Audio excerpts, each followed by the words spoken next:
Instead of owning up that the creators of all these Marvel shows and movies are just not caring anymore, it's almost like they are going through the motions. Instead of focusing on releasing quality over quantity, focusing on a good story instead of wokeness, you are more invested in coming up with excuses like it's the fans' fault that your profits are getting smaller and smaller. The fans are toxic, racist, sexist, and trolls who gatekeep and review bomb. I guess you have to give excuses to the investors somehow, but they are so high on that horse that they don't sink in that fans are tired of all the stuff they throw out month after month. But Marvel at this moment is the one thing for Disney that still makes money. They lost $1.5 billion on their streaming services Disney Plus last year. Their animation studios are losing their money at the box office. Their parks are losing money. Star Wars is a joke. They just cancelled the reservations for their Star Cruise hotel.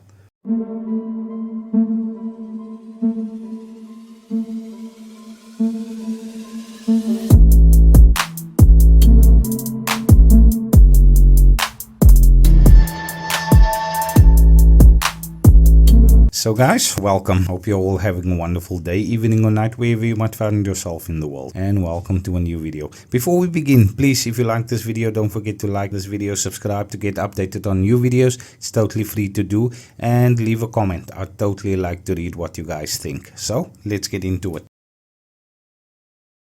So today, let's talk about the article I found where they ask Kevin Feige if Marvel fans will ever go through superhero fatigue.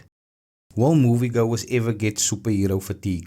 Marvel boss Kevin Feige doesn't buy it, saying on a new podcast interview that there are 80 years of groundbreaking stories told in the Marvel comics that they can adapt into different genres. I've been at Marvel Studios for over 22 years, and most of us here at Marvel Studios have been around a decade or longer together, Feige said on the Movie Business podcast. From probably my second year at Marvel, people were asking, well, how long is this going to last? Is this fad of comic book movies going to end? I didn't really understand the question because to me it was akin of saying after Gone with the Wind, well, how many more movies can be made off of novels? Do you think the audience will sour on movies being adapted from books? You would never ask that because there's an inherent understanding among most people that books can be anything. A novel can have any type of story whatsoever. So it all depends on what story you're translating. Non-comic readers don't understand that it's the same thing in comics.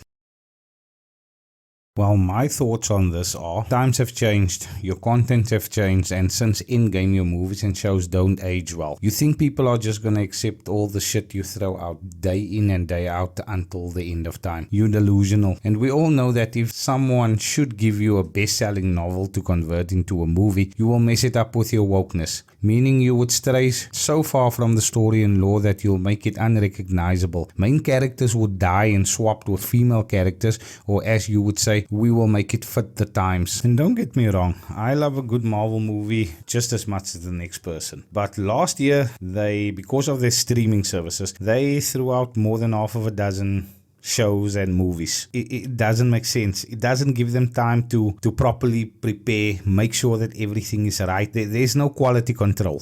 So here's an article I found. It is 2 months old, but it still applies, and it proves I'm not the only one seeing the decline of the MCU. 10 signs that the MCU is running out of steam, and I don't want to go through all 10, but I do want to touch on a few things.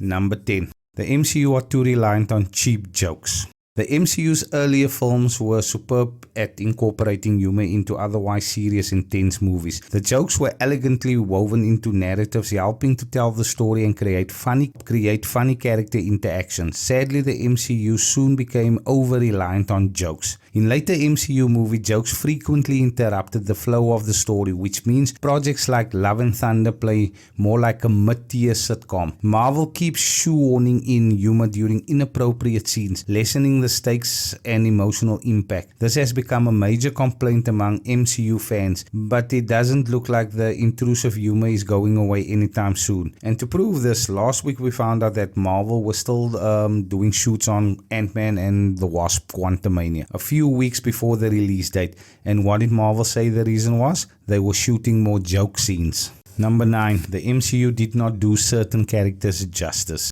Example, Dave Bautista announced a few days ago that he's leaving the MCU. Why is Dave Bautista leaving the MCU? Because he felt they could have done more with his character Drex in Endgame, seeing that his character arc was built on how much he hated Thanos, and his whole existence was on taking revenge on Thanos for his family. I guess they forgot about that. Yet they turned Drex into a laughing stock of Guardians of the Galaxy. Just lazy writing.